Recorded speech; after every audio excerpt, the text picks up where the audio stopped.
Papa,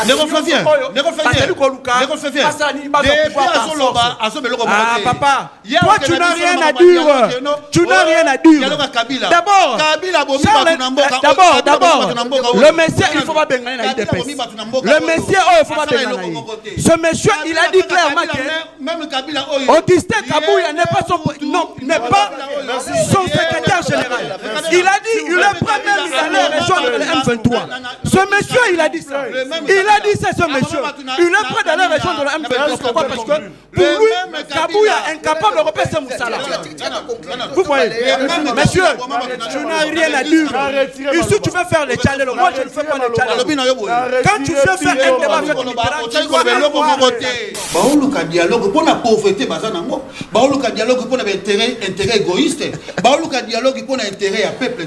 Ceux qui ont un intérêt à peuple, et le Kaliboso, il fallait condamner Bananga. Pourquoi mais Kabila a condamné Bananga.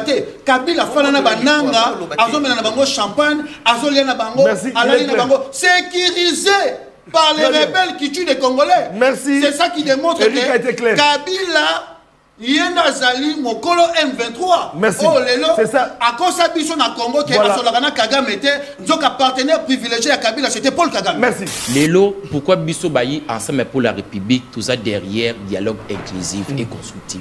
Parce que les régimes Tshisekedi, les régimes de l'Union sacrée et instauré incompétence et instaurer mauvaise gestion, ils sont incapables de pallier aux différents problèmes. Les Congolais sont Koufa. Nous devons sauver la République démocratique du Congo. Ceux qui ont tiki bango, va gérer en 2028 et les feux Salimate. Parce qu'ils sont incapables d'organiser des histoires. Aujourd'hui, nous devons se mettre autour d'une table pour sauver la République démocratique du Congo. Pour cesser. Il y a agression, il y a rébellion. Il y a aussi sa guerre dans l'Est. Il y a aussi ça. Problème social, il y a la République démocratique du Congo. Donc, il y a la langue et le plateau. Mais il y a la légitimité de la présidence de la République. C'est quoi la légitimité? J'ai la ndeko. Tu as compris? 30 secondes. C'est la conclusion, s'il vous plaît. Maintenant, il y a président Félix, c'est pas Kagame, la faiblesse. Ndeko. Discours à Bandeko Tambo, c'est Félix Bloc. Félix a ligne dialogue, Félix a ligne sololate, Félix a ligne kolaksa Mokimbake, Azamotonaï, la sage. Très bien. Kagame.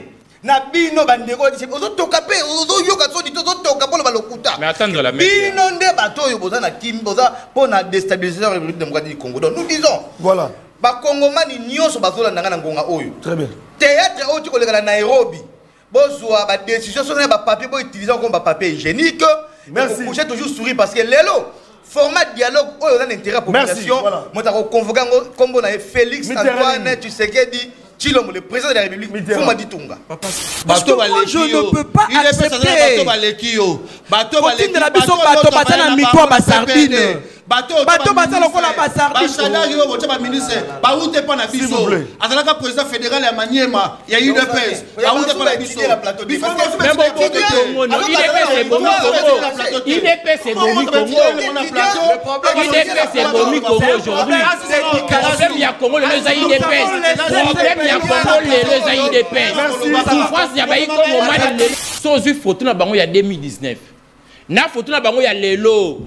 au moment où va veste à Sika, santé comme Moussoussou, va changer, même tenter de changer.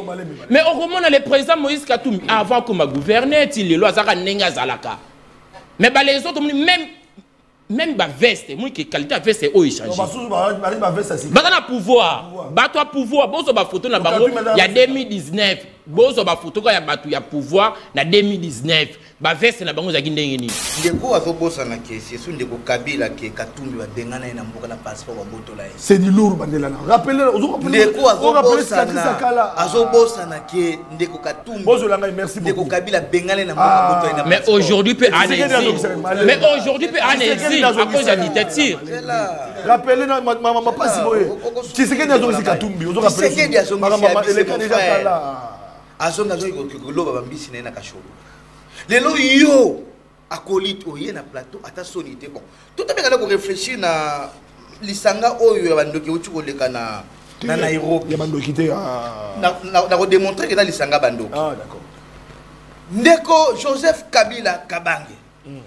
Amila tisi poso ya meme. Oh non, tu sais qu'est-ce que Guerre aux hommes dans l'Est. C'est Ndeko Joseph Kabila Kabange. Bandeko, il n'y a pas de plateau, il y a ganga. Et là, quand il y a Ndeko Kabila, tout le monde est na Goma. Zone où ils sont occupés par les rebelles. Tu veux éviter à Goma qui est dans Ndengeni. Ndeko Kabila a continué à Goma. En sciences politiques, il y a ce qu'on appelle la légitimité et la légalité.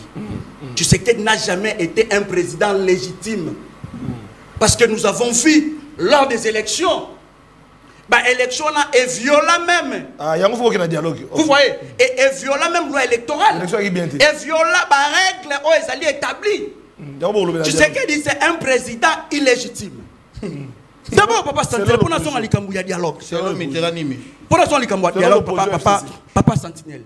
La question il faut se poser, est-ce que Kabila Azali a titre à convoquer dialogue? Il y a des opposants. Non. Azali n'a droit à non, s'il vous plaît, papa Sentinelle. Est-ce que ce sont de gens inutiles? Non. Ils ont accepté. Pourquoi? Parce que nous devons travailler afin que tout le solution efficace par rapport à la crise profonde. Papa Sentinelle, n'est-ce pas aujourd'hui il y a la tyrannie?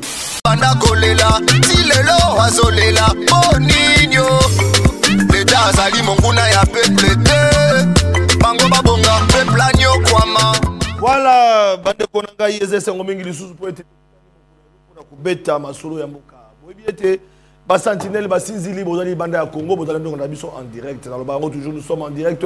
Vous nous appelez de partout mais cette fois-ci écrivez plutôt. N'appelez pas, na saluer bande konabiso ya Paris, ya Bruxelles, ya Londres, bande konabiso Bazouami, na Angola, vous allez belé, botinda kaba message, nous sommes en direct.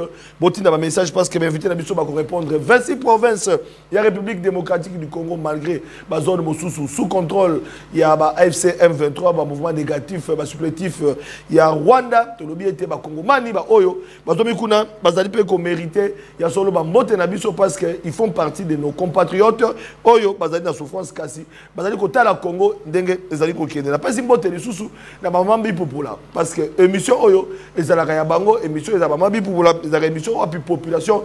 Azalaka Biso, Bande Kobalandi Tolamuki de l'eau, Bolandi Binomoko à niveau de victoire. Dès Bomona image, Bande Kobalandi Massassi.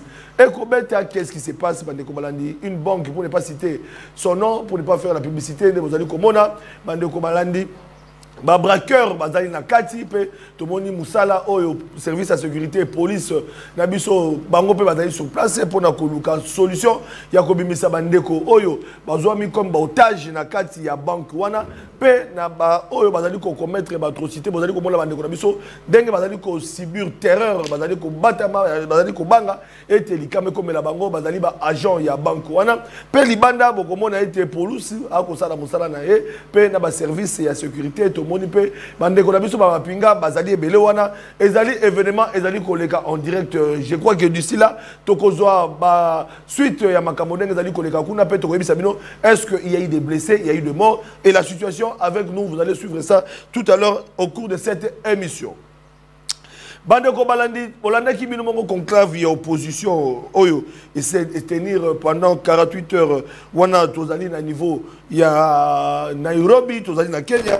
Olanda qui va résolution. Alors pour rappel, c'est quoi a été conclave, il y a opposition politique oyo les alliés Kokamama na Boka Joseph Kabila va participant. Il y a conclave wana, il y a opposition, basengi dialogue sincère et inclusif, mais va rejeter oyo mwana mboka Félix Retulombo asenga ki bango pona bango bazali ko senga voix ya soutien ya démarche ya Senko na SCC wana ezali na conclave ya oyo zalemaki na Nairobi esilaki mukula lobi bozali komona présence ya Joseph Kabila yemoko ndenge azali wana bokomona matata ponyo bokomona na événement wana bande ko balandi tomoni Frank Diongo oyo azalaki bokangami ya Kabila kasi Frank Diongo azali na bango elongo tomoni banyarugabu tomoni bande ko ebele oyo voilà Joseph Kabila qui faisait son entrée donc Bolandaki ba image alors ba participant il y a un conclave oyo ba désigner Kabila comme un président il y a une nouvelle plateforme dénommée Sauvons la RDC Et puis, Bango Balobi était verdict, Oyo, et quoi qui y a peine de mort contre Joseph Kabila,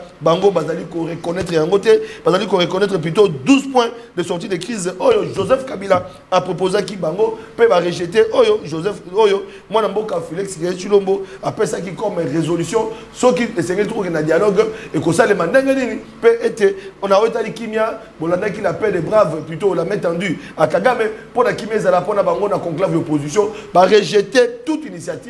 Il y a moi Namboka Félix Tshisekedi Tshilombo. Tokobeta Masolo au cours d'un débat républicain parce qu'il s'agit du Congo. Sur ces plateaux, nous avons Bandeko UDPS, le plateau, nous avons un parti politique, il y a Moïse Katumbi, nous avons un parti politique, plutôt Bandeko FCC et Joseph Kabila. Donc, toutes les trois tendances sont représentées sur ces plateaux. Alors, pour commencer, nous avons présenté pour Nabino, moi Namboka Mitterrandimi, toujours dans le chapeau, Mitterrandimi comme un chef coutumier. Je rappelle qu'il est un kabiliste pour défendre l'idéologie, toujours dans Joseph Kabila. Tu as dit moi Namboka Mitterrandimi.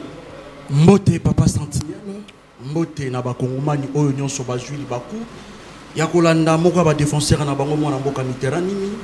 Oyo Azali ko lela toujours komatesque la République démocratique du Congo lolo est comme le rôle ndako oyo ezanga bakiti ba para bazalité.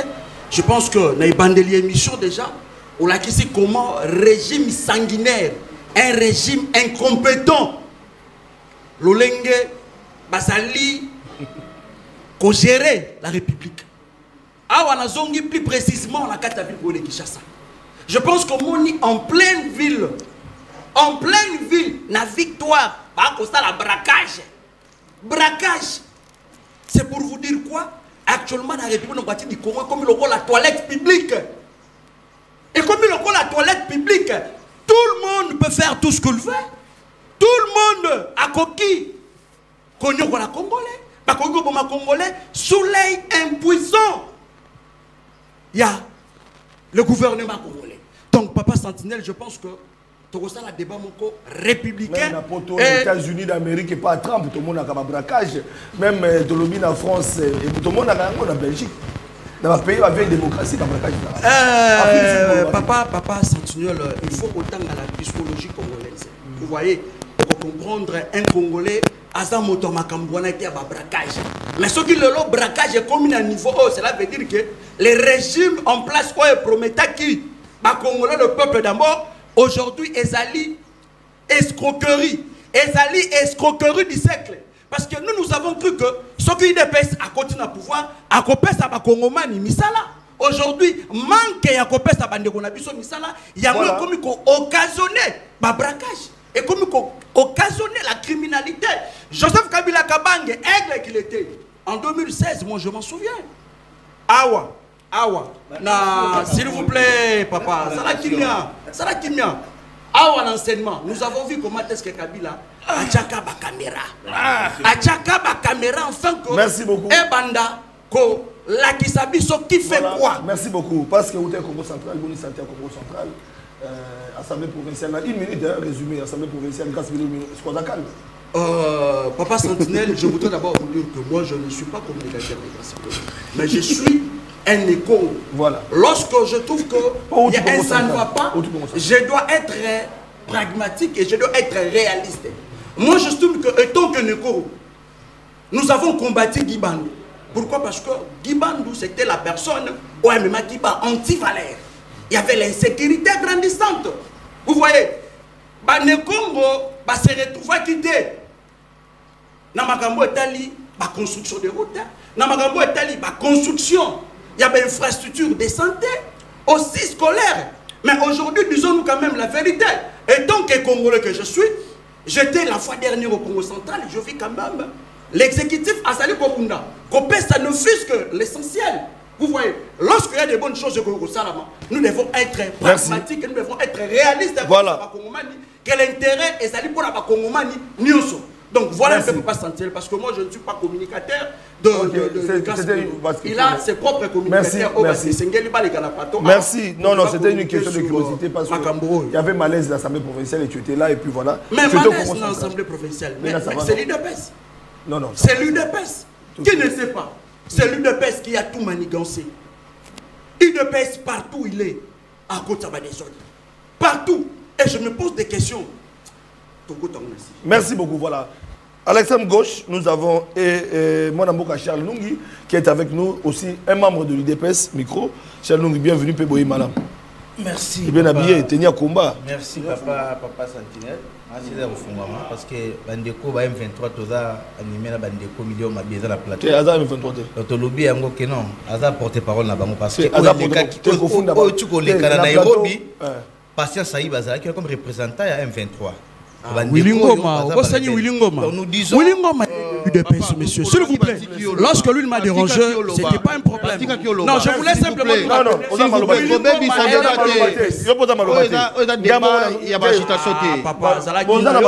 on ne fait pas un débat de la rue. S'il vous plaît, s'il vous plaît, pardon. Ceux qui n'ont pas sur Malobate, Kolobate, tu respecter on est suivi en direct. En Afrique, on a partout, on a besoin de cabino. S'il vous plaît, tu respectez l'opinion de l'Andabiso. Comment rebelle ou un plateau à Non, on a rectifié. On a invité Bino, on a invité merci à Bakongoma Ninyonso. Ceux qui ont eu pour éclairage côté obscurité, parce que Bandeko dans un plateau, ceux qui sont Ezalaki. Si tu es dans un état vraiment ok, non, le texte est respecté, Bandeko va dans la prison. Parce que dans le régime à Kabila, Ndeko a télé chapeau, on a chemise rouge à Makila, on a inventé dans le plateau, après qu'on a la liberté d'expression, on a la case de Kabetando, qui matin, midi, soir. Assis si PM super moto ya wana trop azoli pana ya lali pongi ala muti. Ayo suko finga Kabila, il dépasse mon oignon comment? Makamon de quoi à propos na ba plateau rose. Tango Kabila, bino il dépasse mon oignon. Mais ndeko Flavio uti na combat non, et puis pas si to moni la régime batata les lois ko ba donner des leçons. Donc nous disons mboka na biso ezali na kimia. Tu bien ngo que le chef de l'état zo bunda pona kopesa kimia betandoike pardon na bisika bituka nyonso oyo bandeko bazu ko basiti kozwa to lobi que raconte basala ki na Nairobi ko toujours parce qu'on a commencé à dévoiler plein voilà parce que toujours c'est ça le sujet alors on accuse déstabilisation assemblée provinciale il y a Congo central l'IDPS tu fais partie de l'IDPS non partout dans toutes les provinces lobby que bino IDPS aussi IDPS dans la province parce que ndeko autant zo ba keno za communicateur ndeko bilolo tenga zo kamo tout récemment au tu na matadi ya commission na minuit bilolo zo yambe na téléphone ndeko miterani na bouteille à whisky à télénga na kola les athées non c'est na ndeko bilolo na télévision to ndima lokuta ako télénga na mulanga ya whisky na sali peka pesa kola les athées abengi biso bandeko na ye to memie pas ministre Edouard ba PC place à kolala donc ndeko soka ye na télévision non, il faut assassiner un communicateur à Bilolo. Bilolo la paix, ça fait un bon au Congo central, un bon au Congo central, du mois et pas Colami. Donc nous disons, problème au Congo central, ils ont une pesté, ils ont une compétence à Bilolo, on a qui m'a mantizolo, dans le mariage à contre Natim, Yibi Basangani, ma député Balobi, non. Dans le moment où on a cautionné, qui m'a évité. Province de décolleté, Mantezo na côté na a pour empêcher les députés basa la démarche parlementaire, ceux qui va député va côté question oral avec débat contre membre du gouvernement, Mantezo la caillou pour la ninte, bolungo comme on a. Changement ça. Voilà pourquoi les députés parce que initiative il y a ko longo la Mantezo pour que va travailler parce que tout le monde aussi contrôle parlementaire ndeko ça la matin. Ndeko bilo la ko soit prêt à 20 millions de dollars. Dans 20 millions de dollars à jouer on a pas ko somba ni na somba manger pour na route de décès agricole. Na 20 millions de dollars, on a pour Atonga, Assemblée provinciale, mais comme si nous sommes Papa Sentinelle, à dire qu'on sommes terrain, il y a 30 sur 40, na 1 million de dollars. Na Congo central, Mobimba, terrain 1 million de dollars. Ça a vérifié, c'est une information vérifiée. En dehors de ça, une information vérifiée. Oui, bien, on a procédure à passation des marchés. Bah, fout à 30% ceux qui ont gagné marché. Ndekobilo a créé entreprise propre à Yemoko. Et ça qui existence à 2 semaines, a foutu 100%. Donc, les qui mouillent, il va député, il fallait la contrôle parlementaire à solo. Alors, toi, c'est la résultat contrôle parlementaire. Résultat, c'est qu'il y a la spéculation. Bilolo, Azawana, a Tikali, mais député, maintenant, il va y avoir le contrôle parlementaire. Voilà, les députés, ça va bango au lait qui est la spéculation. Toujours, c'est là tout le monde a maman, sur les affaires de l'Okuta.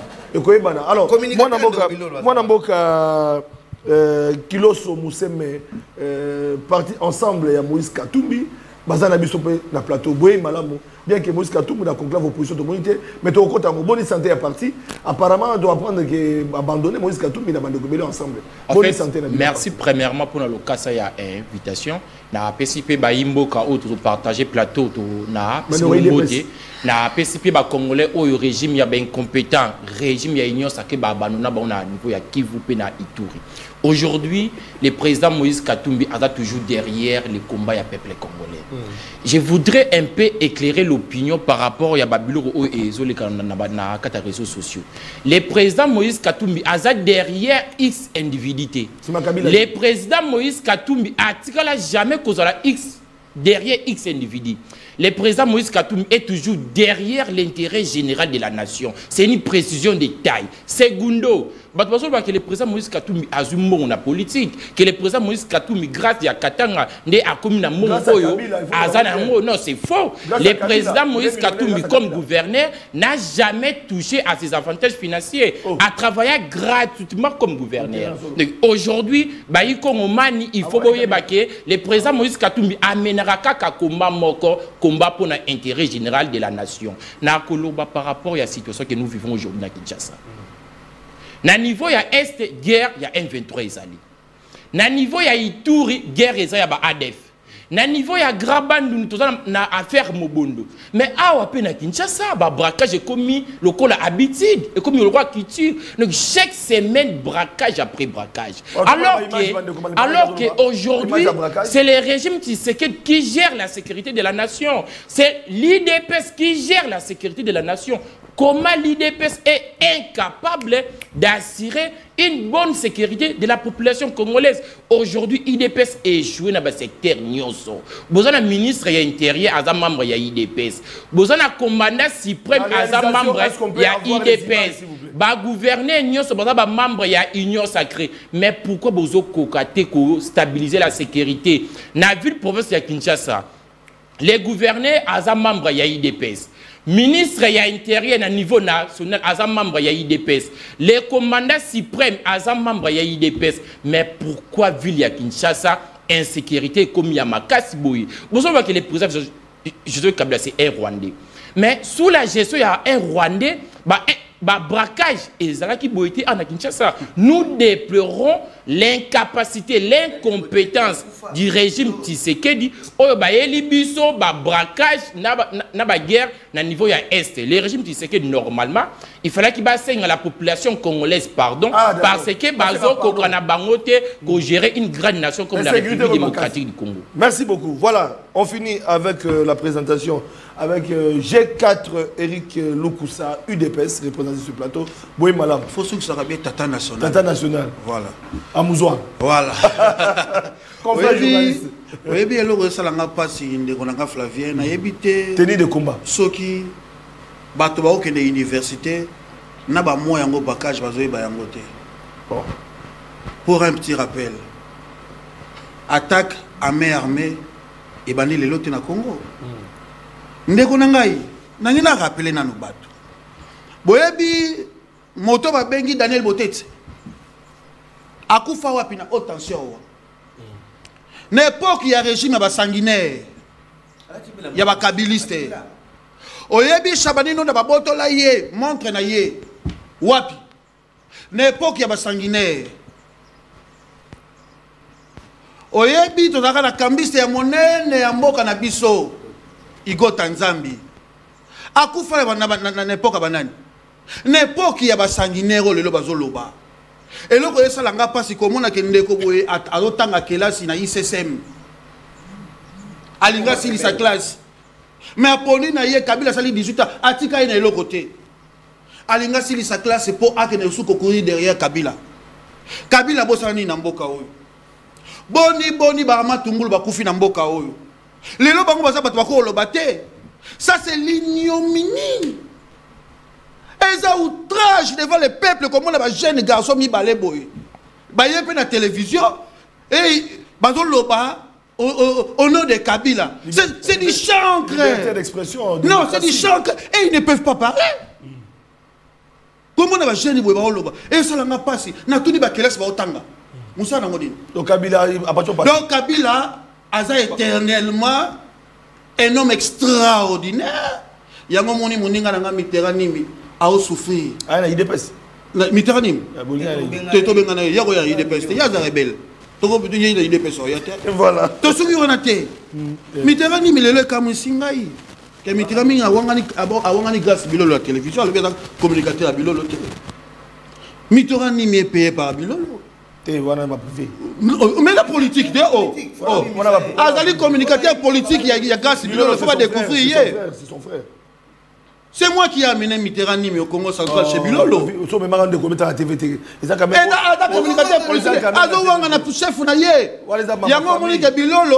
Et là, quand on a qui moïbi a bandi, on a toyebisa qui est, biso to salaye. Toyebisa qui est. Mokolo oko yiba. Tout le monde a plateau na haute.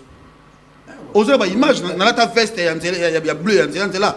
Na ba ki mokolo bilolo oko yiba, mokolo na biso to otika yo. Osez ba image oko chango. Lelo Mitterrand nimi. Alobi kaza communicateur bilolo za communicateur na ye. C'est vraiment ridicule. Voilà. Tozo koba na koba, to landaki makamelo le Congo central, assemblée provinciale. To kozela toyoka est-ce que ça est vrai ou faux parce que jusque là les gens spéculent, jusque là le gouvernement ne sait pas confirmer est-ce que vrai ou faux. Tozela na nos banquettes parlementaires et seulement il y a des députés provinciaux.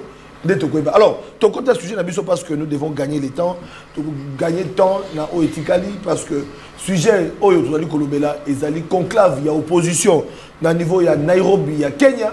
Opposant yokani pour na bango tête de file président il y a bengi plateforme et opposition sauvons la RDC et Zali Joseph Kabila tout le monde est présent c'est il y a Nyarugabu vous allez komona Matata Mponyo vous allez komona Franck Dioko vous allez komona donc ma personnalité politique et opposition tout le monde qui kuna bazala qui moi ebele pour na koloba il y a solo rencontre wana il y a opposition mais tout le monde qui est présent c'est il y a Moïse Katumbite Martin Fayulu pour la globalité de l'opposition plurielle, mais sous tout le monde cette qui coule, tout le monde est, tout le monde est. Alors, aujourd'hui, nous allons en savoir un peu plus.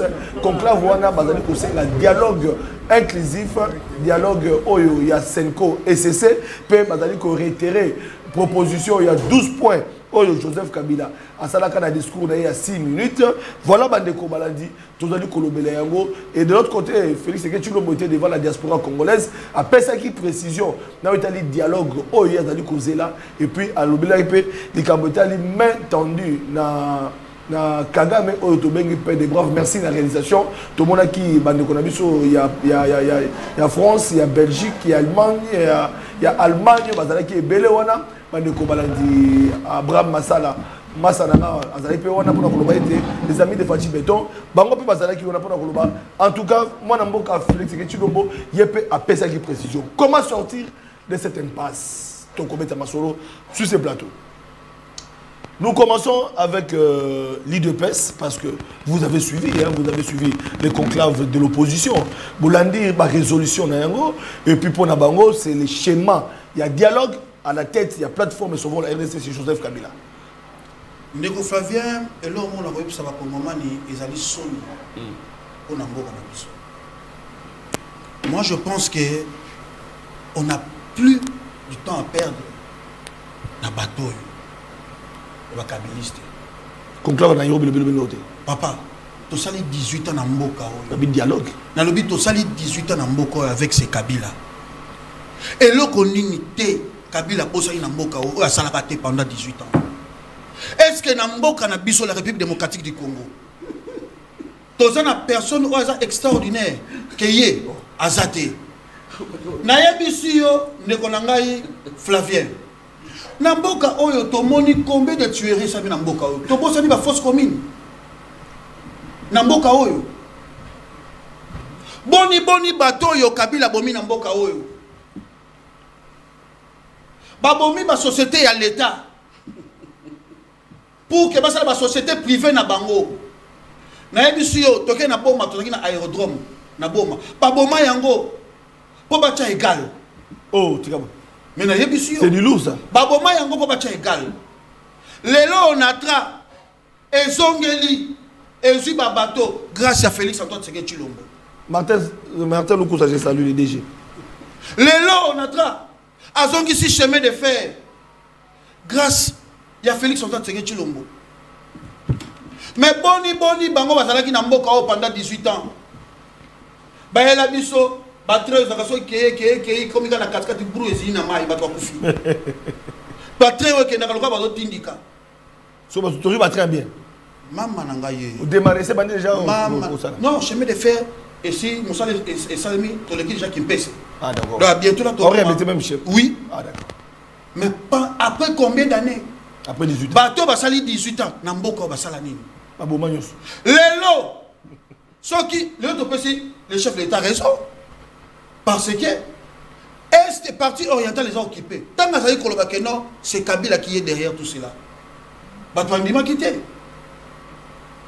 Kabila y est a outi na Est. Résultat ma longue réalité, frappe na frappe. Mais atali que bon, na moné loka osa les athées, na balukana qui est en opposition, à quel que le opposant. Les Franck qui dit on gaza muta soni à cause de la Kabila té. Babisa politique. Ah bon ça dit bando yo, ya rouge. Babisa politique. Modèle à bêta maquia. Politique dynamique. Les lots viennent d'Anga et Jean-Claude Vouemba qui me regarde comme ça en face. Viens à Obosolo là bien, mais viens qui. Dans le bi hein. Viens qui. Dans le bi boy. Viens d'Anga et Jean-Claude Vouemba. Zoka. Kalate. Viens à Franck nani. Vouemba. Il a dit ça non.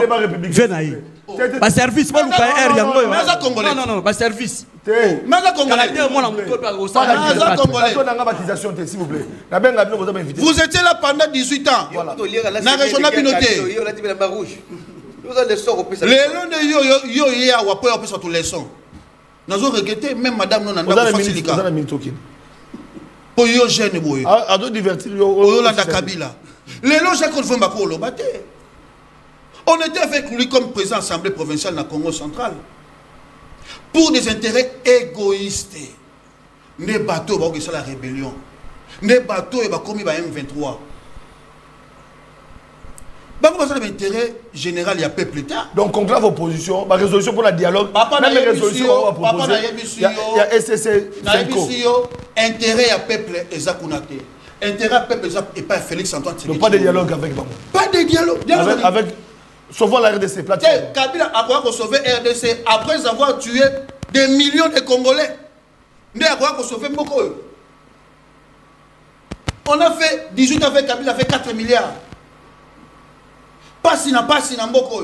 Non, na bossé ni pas si Kabila. Ndeko na ngaka koyo Mitterrand ni mafandi yao. Azali na 6 mois il y a un paiement. Na Kabila forever. Moto ko futa zate. Azolela na sima ba plateau junior petit alors futa biso ba privé te ah fa ba bengana moninga na zakine champi mais bolingi vérité te pour nani te le ba idéologie ba idéologie mais na lobi na vérité bolingi vérité te pour nani il a rien okoloba donc pas de dialogue voilà tout le pas de dialogue émission ba vanti za la mboka voilà donc tout le monde toke pas Katumbi voilà les gens wangani Kabila oh ya ko courir sima ya batute mais azo vi wapi ba anzamela ngai mboko za ba fanti tala mon cher biso jeunesse ya lelo ya kadio j'ai dépassé là biso pour ba biblo dépasse kadio j'ai Moïse Katumbi était gouverneur il y a Grand Katanga pendant combien d'années et c'est alors il y a un bon salaire tena tuni abia no simba ba avantage nete nini anosa musala ya ufele yo tango baki Moïse Katumbi nani péché tango baki Moïse Katumbi péché azali ko sala makambo azali ko sala tango comme gouverneur ah il ne péché mais oui c'est un péché avant comme na mbongo mais oui molobi bisi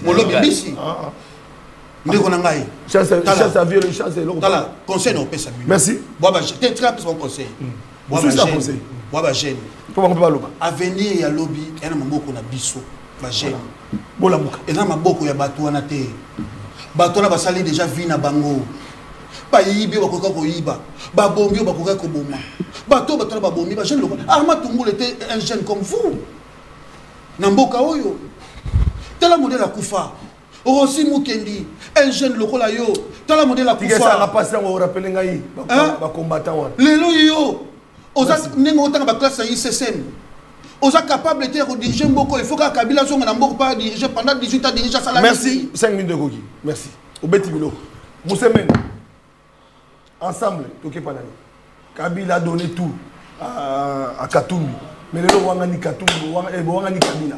Non, en fait, c'est une réalité. On ne pas au Loba. Et ça m'a monté au Loba qui est au Kabila, Moïse Katumbi. Non. Lorsque Moïse Katumbi a mené campagne comme gouverneur, a mené un comment? Na budget, na hélicoptère. Aïe na Moïse Katumbi a politique pour na foutre salaire. Il y a d'autres personnes. Sans une photo na bango il y a 2019. Na photo na bango il y a lelo. Au moment qui va faire ça sika. Santé comme Moussoussou va changer, même tenter changer. Mais au moment où le président Moïse Katumbi, avant comme gouverneur, il est là, ça a nenga zalaka. Mais les autres, même la veste, moi qui qualité de veste, il change.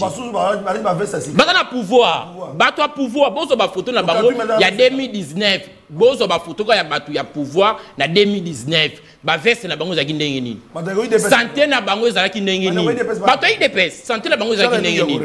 Na ke musika, lorsque nous kozolo baki intérêt il y a République démocratique du Congo, intérêt il y a peuple et ça derrière union sacrée, derrière régime en place, et ça le kuta.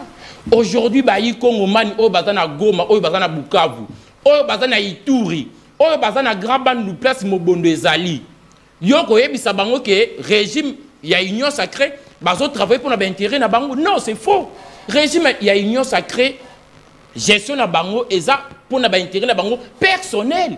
Lorsque tu as bisa bango, botia sérénité, bo travailler sur base ya ba résultat, ba bango yokate. Le président Aïb Sarabsonin, na kenanga ko bengi le pas mercenaire ne bossi sa guerre. Ba mercenaire ba ya guerre ici la té. À quel issue sur le bi ke na ke ko benga troupe ya EAC. Troupe EAC ba ya ba si sa guerre té. Baké Moussika ba bengi so troupe ya Sadek. Sadek ba ya ba kenda guerre ici la té. Aujourd'hui régime il y a union sacrée normalement. Ce qui bazaki na sens patriotique. Il fallait qu'il tombe sur un plateau. Baba na ko senga biso na pardon. Balimbi sa bango. Konzaki na la paix de bravo landi tendu na Kagame. Au moins mon konzamo ka tema mon côté na Belgique. Ndeko Fabien na lela. Ndeko Fabien Jouana na lela qui toute une journée. Jouana na lela qui toute une journée. Une humiliation oh la République démocratique du Congo n'a jamais connu. Une grande nation comme la République démocratique du Congo. Tous la superficie oh eleki Rwanda. Tous la population oh eleki Rwanda. Tous la budget militaire. Il y a plus d'1 milliard de dollars. Armée rwandaise, il y a un budget de 5 millions de dollars. Tout ça, est effectif. Il y a armée. Oh, et les Rwanda, on a plus de 100 000 troupes. Rwanda a moins de 33 000 troupes. Les présidents, à qui nous tendre la main, n'a un agresseur en chef. C'est inconcevable. Et ça qui humiliation. Non, s'il vous plaît. Et ça qui humiliation. Non, non, non. On ne peut pas tendre la main. On ne peut pas tendre la main d'un agresseur. Et ça l'a raté. Et ça qui pour la première fois une grande nation comme la République démocratique du Congo, tous à la humilié par les commandants suprêmes. Et ça sonne. Et ça sonne Yamakasi. Le lobande bazolo baki bazo travailler. Le lobande bazolo baki bazo travailler pour l'intérêt à peuple. Peuple zo sengabino mai. Peuple zo sengabino banzela. Peuple zo sengabino courant. Peuple zo sengabino musala. Na ba besoin ya peuple. Est-ce que vous répondre na yango? La population au besoin na grand Équateur. Bakolo bake les régimes en place et saleli bangoni par rapport à Maï. Maï zala na grand Équateur té. Bakolo banini par rapport à Mamouya courant courir zala raté. Ce qui toque chez négociation il y a grand Kassai. Les grands Kassai bazo senga relance ya miba. Avant de sortir en crise. Est-ce que opposition conclave et opposition à Nairobi va proposer pour Nabango dialogue à Senko et CC? Aujourd'hui un dialogue inclusif non pas selon Tshisekedi. Fabien, oui. Aujourd'hui, les problèmes que nous traversons aujourd'hui s'appellent l'union sacrée. Et l'union sacrée est dirigée par le président Félix Tshisekedi. Cela veut dire que les problèmes, c'est le président Tshisekedi. Pourquoi c'est le président Tshisekedi? Tofuta ka président Tshisekedi. Tofuta ka bande ko so na gouvernement tofuta ka bango pour na rendre ba bon service à la nation. Bazo rendre ba service ya malamuté. La solution au biso bayi ensemble pour la République. To proposer qui vit à conclave na biso et seulement à Bruxelles. Solution solution na dialogue inclusif. Oyo ekoreni bayi ko ngomani nyonso ndeko Fabien. Ensemble même ça y a le conclave. les partis ensemble pour la République. Comme formation politique, nous avons un conclave à Bruxelles. On a eu à dégager plusieurs résolutions. Première résolution, nous devons se mettre autour d'une table. Dialogue inclusif et constructif qui va réunir toutes les forces vives de la nation. IDPS, Babouya qui Kosoloana Paul Kagame. Lelo, Bazo Soloana Washington. IDPS, Babouya Kosoloana M23. Lelo, Bazo Soloana Doha. IDPS, Baïbsa Bisoke.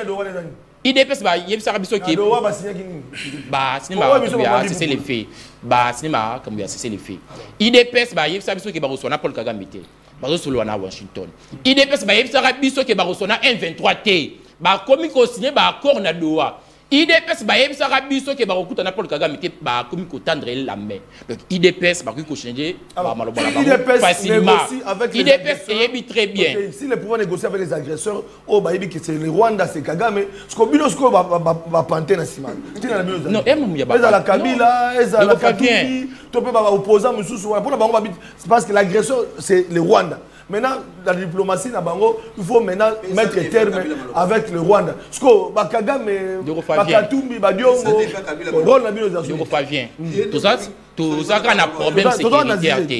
tout ça, a un problème sécuritaire. Tout ça, a un problème sécuritaire.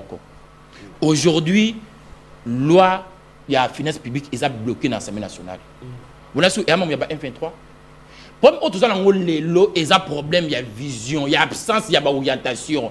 Union sacrée Babomi Congo. Union sacrée Babomi Congo. Pour sauver la République démocratique du Congo, il faut tout faire autour d'une table. Tout sur la comment nous devons pallier le problème Oyo. Union sacrée va instaurer la République démocratique du Congo. Pourquoi je l'ai dit? Union sacrée va gérer le gouvernement à niveau national. Union sacrée va gérer l'Assemblée nationale. Sénat, l'Assemblée provinciale, l'Union sonna va gouverner. Mais solution exacte. Pourquoi? Parce que la vision raison pour laquelle Bisso va y ensemble pour la République, nous disons ceci, il faut faire autour d'une table pour trouver une solution définitive parce que l'Union sacrée va incapable de trouver une solution. Est-ce que quelque part, IDPS peut IDPS c'est la question comme ça au balai pe na bango yo kiao Martin Fayulu a tamboli inde a kutani na Tshisekedi malembi bolanda Martin Fayulu na Tshisekedi président public bayambani mwana mboka Martin Fayulu habiti Tshisekedi merci beaucoup na réalisation et sengeli okina lombango na dialogue pour na koluka kimia Martin a keiti pa Tshisekedi tomoni mandeko ya Katumbi bango pe babiete il faut qu'on solo en interne parce qu'il y a des problèmes en interne tolandi Kabila Oyo azali président il y a plateforme sur la RDC. O asangisi bandeko nyoso bazomaki kuna balobi dialogue inclusif. Mais dialogue à Tshisekedi à mettre la tolo devant la diaspora, il faut pas convoquer dialogue seloye. Siko IDPS bokotika matuma ngongi. Makamana interne bokobongisa te kana Kagame. Na M23, na AFC, malobi pas na yosko IDPS, malobi pas no 5 minutes. Merci ndeko Flavien Roussaki. Bandeko yo vraiment ils ont passé na kolanda bandeko bazepi bazoloba. Ndeko azobosa na kesi so ndeko Kabila ke Katumbi ba bengana na mboka na passeport ba botola ye c'est du lourd bandela na rappelez ndeko azobosa na ke ndeko Katumbi bozola ngai merci beaucoup ndeko Kabila bengana na mboka botola na mais aujourd'hui peut à cause de la dictature rappelez na maman pas si boye Tshisekedi azobosa Katumbi ozo rappelez Tshisekedi azobosa eleka déjà kala azonga zo ko loba bambisi na kasholo lelo yo acolyte oye na plateau ata sonité bon tout à fait réfléchir na lisanga oyo bandoki uti koleka na Nairobi ya bandoki te na ko démontrer que dans lisanga bandoki d'accord ndeko Joseph Kabila Kabange amila tisi poso ya meme oh non Tshisekedi mabe Tshisekedi babike guerre ozomona na est c'est ndeko Joseph Kabila Kabange bandeko oya pa bona ba plateau abaye ba ganga eloko aliboso ndeko Kabila tomoni na Goma zone eza occupé na ba rebelle to éviter akoma kikuna na ndenge nini ndeko Kabila akoti na Goma toleto la muki ndeko Kabila ake na Sud Kivu na Bukavu zone eza occupé na ba rebelle ake akutena ndeko nanga bazo yamba na ba meli champagne la santé ça a présenté même ba condoléances ba milliers de familles ba congolais o ba kufi na Nord Kivu o ba kufi na Sud Kivu na entrée ya ba M23 allié ba sandwich na ye allié fromage à Goma atoni ti libumu akena na saucisse de goma ah ya pilipili akibata bumbeki ameki dialogue na wana esimbite yebana mena siko ayekomi bimisa mobimba atabo mbeki esimbite na Philippines esimbite aye mena komi bimisa mobimba toujours Nairobi conclave outi na Nairobi toujours Nairobi ezali que balingi mena ba officialiser M23 ba implanter M23 d'une manière officielle la Kinshasa pe la République démocratique du Congo mais toujours on a ba dialogue bandeko ba kosa gendeko sundeko Kabila to le cas na dialogue inter-congolais. Ba même cause, les lots a produit ba mêmes effets, 1-23 rébellion et zongi ba occupé en boko. Tous un accord global et inclusif voulais-je dire. Sous bandeko Kabila, ba accord le coucha ba souris. Mais les lots na formé dialogue o bandeko oyo. Matata mpoyo. Ba lingi bandeko ba vandiawa. Format na bango ezali nini? Tshisekedi toke na élection sans Félix Antoine Tshisekedi Tshilombo. Déjà, et ça, anti-constitutionnel. Parce que le président Félix Tshisekedi a élu dans le mandat il y a 5 ans. Dans le mandat il y a 5 ans. Non, non, comme la glissement. Dédé Bandeko, on a caillé na bango, na M23. Au nom photo comme État fédéral. Parce que bon, ça n'a comme État fédéral, il faut qu'on dise constitution. Oh, parce que c'est aussi ma constitution. Dans le modèle, il y a contradiction. Bandeko na format dialogue na bango. Tshisekedi ozokende ba congolais ba ko simba constitution te bota le côté toujours na logique na bango. Na même logique à dialogue na bango. Bondimi dialogue bozui ba M23 bo intégrer bango na armée. Infiltration de telemela lelo bandeko ba memela. Aujourd'hui si notre armée est infiltrée à cause de bandeko ba dialogue bango ba mixage na ba brassage. Le tomona officier rwandais James Kabarebe a comme chef d'état-major général en Mboka Oyo. Bandeko Oyo. James Kabarebe. Bandeko Oyo. Wa Oyo wa Vandiao. Mais ceux qui ont un état sérieux, Bandeko va au tambola boité, ba na plateau, ba librement bazo tambola bazo loba. Donc nous disons, voilà. Conclave au tout le kana Kivu, voilà. Et qu'on coucher souris. Pourquoi? Parce que les allégistes va installer d'une manière officielle M23 na casquette il y a sauvé le Congo ba yibi même idée o ba kangela ndo Coutinho Fernando kambala sauvé le Congo na régime na bango ba kanga Coutinho Fernando na kambala on a sauvé le Congo bandeko oyo lelo ba ke ba yibi lisusu sauvé le Congo ba ba bomela Coutinho notre pasteur ba yena ngo lelo pona ko kwando ba ko ba kete to bota la histoire donc nous disons démarche o bandeko bali ba mener ba na leçon morale au Congo parce que ndeko Kabila asa ko protéger ba Congolais. Ndeko Kabila boma kama na sapu des milliers de Congolais a condamné à mort. Kasi bandeko te ba milliers de Congolais Kabila boma finalement kama na sapu ba trouble ba fausse commis la kundi bato. Ndeko ala leçon on peut ça biso makila. Puis moi la somme makila te. Félix Antoine Tshisekedi Tshilombo. De Kogi. Na cité. Félix Antoine Tshisekedi Tshilombo, président de la République. Ndeko le bazo circuler bazo critiquer attaque pour la nef na moto akenendako. Au moins, il y a des cas démocratie na Tshisekedi. Parce que na période na bango, bango de quoi le la TV, on va faire la TV même la com la même lunguila. Donc nous disons voilà. Former ndeko bandeko balingi to kotika concéder na ngote parce que moto a le pouvoir de convoquer dialogue. C'est le président Félix Tshisekedi Tshilombo a convoqué dialogue na format au ba congolais balingi pas format 5 ans parce que format 5 ans. Yango format ya Kagame, yango format ya M23, yango format voilà, yango format ya bato nyonso bomoni ba oti ko kende ko lia mbongo na bango. Voilà, merci. Mbongo oyo ba bomeli ba congolais na koma. Koki. Ba bomeli ba congolais Kivu. Yango ba ke ko lia. Ba la boté ba business class, ba boté ba 5 étoiles. C'est ce que nous fustigons. Donc, si aujourd'hui dans le Congo. Merci, IDPS. Non, on a cité une. Ah, tiens. Ok, il y a 6 minutes. On a maïla cité là. Bandeko, ceux qui bandeko oyo. Nous allons dire que notre président Félix a un blocage. Ayamba Martin Fayoulou, Ayamba Banani. Glissement la Félix Aloba les salis du peuple de la loi suprême.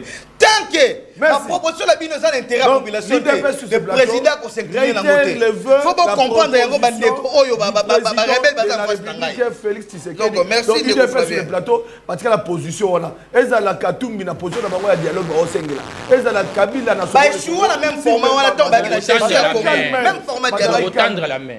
Voilà maintenant la réponse il y a FCC oyoki bango au dialogue format Kabila sengi format Katumbi format Fayoulou asengaki donc format opposé sur sengi wana dialogue on est kolekate dialogue ça magana format ya Tshisekedi.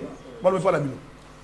Merci beaucoup Papa Sentinelle. Je pense que dans le Bando Balobaki, dans la Kimia, on peut passer la même exercice. D'abord, Papa Sentinelle, je voulais un peu recadrer Bandeko Nangami Balé parce que apparemment, bah, au la théâtre. Bah, vraiment, tout ça banalise. Théâtre. Il n'y a rien de la science. Oh. Mais je vous dis la vérité. Il n'y a rien de la science. Basaka ka terre à terre. S'il vous plaît. Il y a lobby que amonaki ngai na whisky. Il y a lobby que o lobby que ngala melaka lungwila. Vrai ou faux? S'il vous plaît. Vous avez un micro de déranger. A lobby que ngala melaka lungwila. Ozomona bataille na katia contradiction. Yami Balé. Mitterrand c'est un grand star. Mitterrand c'est un star. Bango mi Balé batala kangana. C'est normal. S'il vous plaît. S'il vous plaît, monsieur. Vous avez un micro TP pour déranger. S'il vous plaît. Vous avez un micro TP. S'il vous plaît. IDPS tolérance. IDPS tolérance. Il était calme. IDPS. Comment IDPS m'a dérangé? IDPS, vous êtes tolérant. Vous êtes tolérant. Vous avez un micro TP. Il faut nous faire voter. Vous êtes dérangé. Non. Je te protège. Papa Sentinelle. La protéger.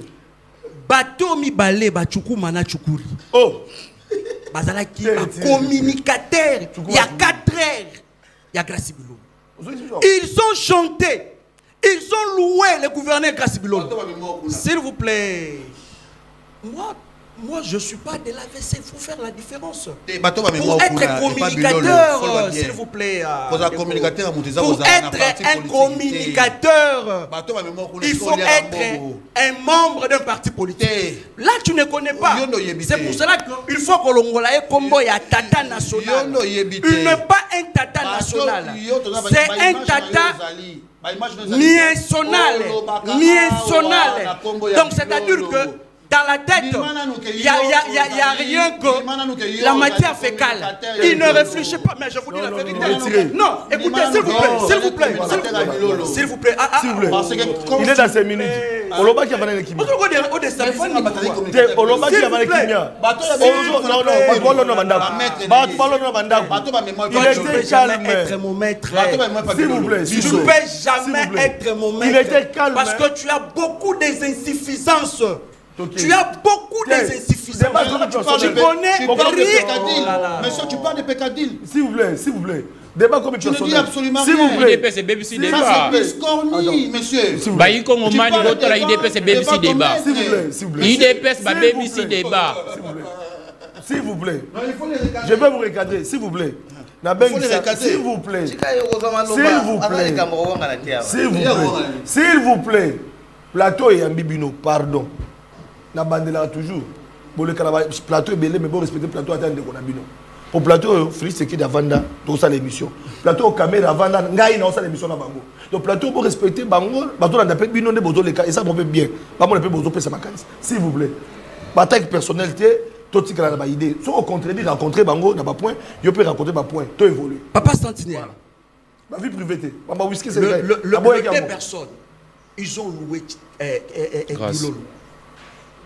Charles Ndungi était prêt à sacrifier sa vie pour Bilolo. Non, je vous dis la vérité. Charles Ndungi était prêt.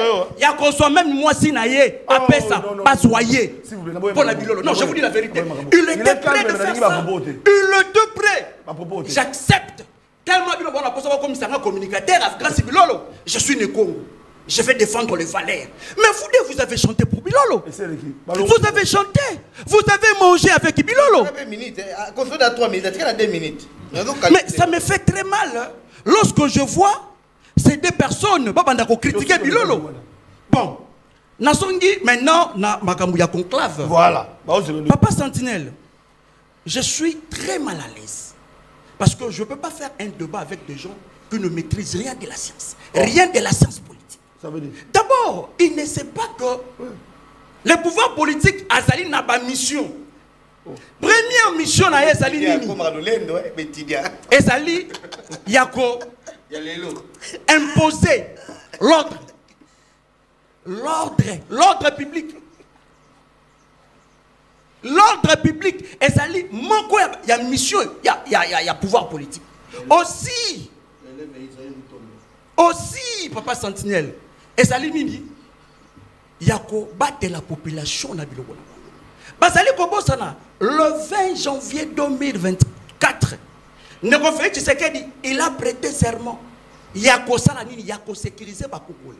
C'était pas Kabila. Moi encore Kagame. C'est l'irresponsabilité politique de l'UDPS. Aujourd'hui, je suis très mal à l'aise de faire un débat avec Bato Basoya, Bato UDPS, Babosani que l'UDPS, à travers le secrétaire général Nabango, alors que Kabila c'est insérieux. Kabila c'est insérieux. Kabila a démontré son savoir, son leadership. Kabila tant à côté Namboko, le pays était comment? Le pays était divisé. Le pays était, s'il vous plaît, la ligne de faire comprendre. Kabila a fait l'essentiel. La première des choses, il a restauré. Il a restauré la paix. Le pays a été divisé. Kabila a sagnissé Mboka. Maintenant la crise Papa Sentinelle. Papa Sentinelle. Et lobby dialogue. Bango baboyi dialogue. Katumbi a lobby dialogue. Bango baboyi dialogue. Ma fayu doit que mon Tshisekedi a lobby dialogue. Bango baboyi dialogue. Babi dialogue à Tshisekedi au stade na formal parce que attends on a plein mandat. Vous rencontrez doit évoluer. Papa Sentinelle. Population c'est là au cabinet. En sciences politiques, il y a ce qu'on appelle la légitimité et la légalité. Tshisekedi n'a jamais été un président légitime. Parce que nous avons vu lors des élections, l'élection est violente même. Ah, il y a un dialogue. Vous voyez, et violent même loi électorale. Et violent les règles où établies. Tu sais qu'il dit c'est un président illégitime. D'abord, Papa Sentinelle, pour l'instant, il y a dialogue. Pour l'instant, il y a dialogue, Papa Sentinelle. La question il faut se poser, est-ce que Kabila Azali n'a titre à convoquer dialogue? Il y a des opposants. Non. Azali n'a droit yako. Non, s'il vous plaît, Papa Sentinelle. Est-ce que ce sont de gens inutiles? Non. Ils ont accepté. Pourquoi? Parce que nous devons travailler afin que toute la solution efficace par rapport à la crise profonde. Papa Sentinelle, n'est-ce pas aujourd'hui il y a la tyrannie? N'est-ce pas aujourd'hui? Nous avons compris que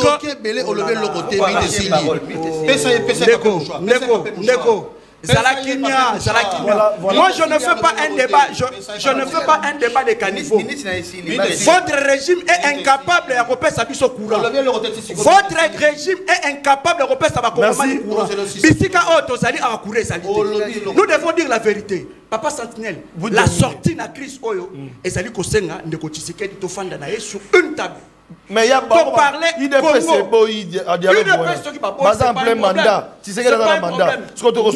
nous étant que Congolais, la constitution papa,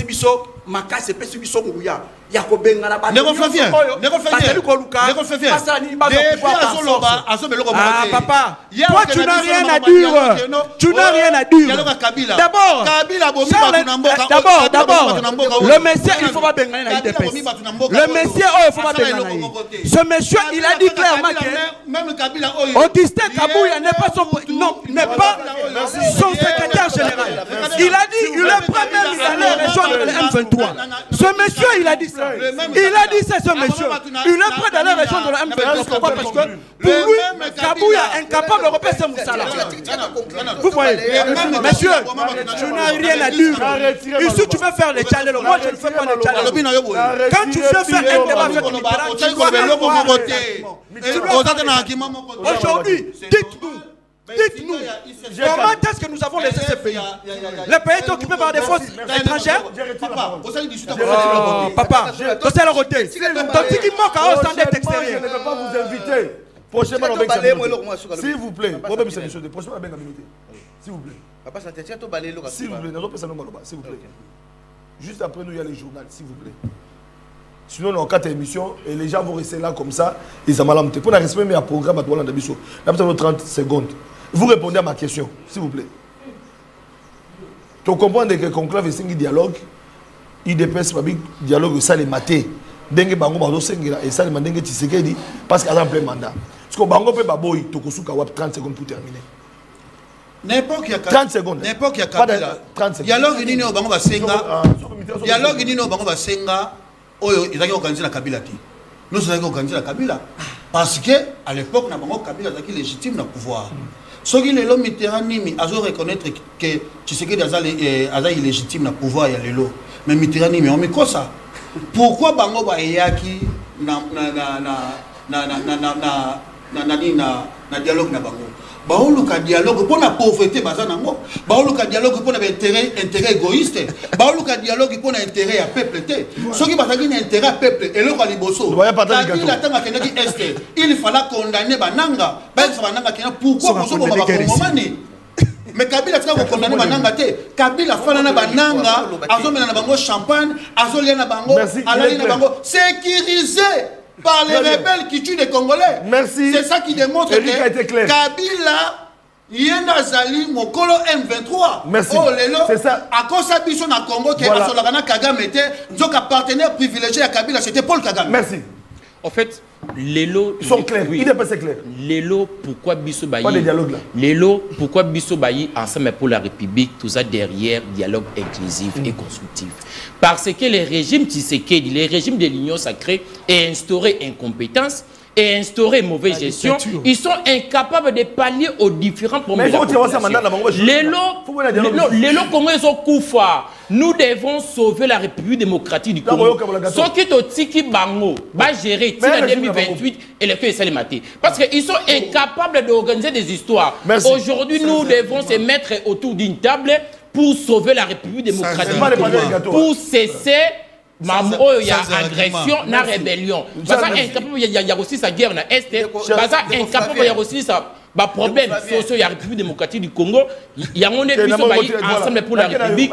Tous un dialogue inclusif et constructif.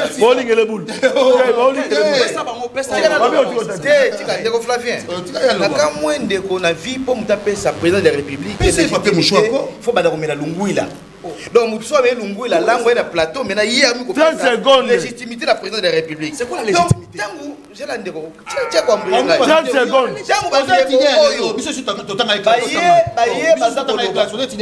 conclusion. Maintenant, il y a président Félix, c'est pas Kagame la faiblesse.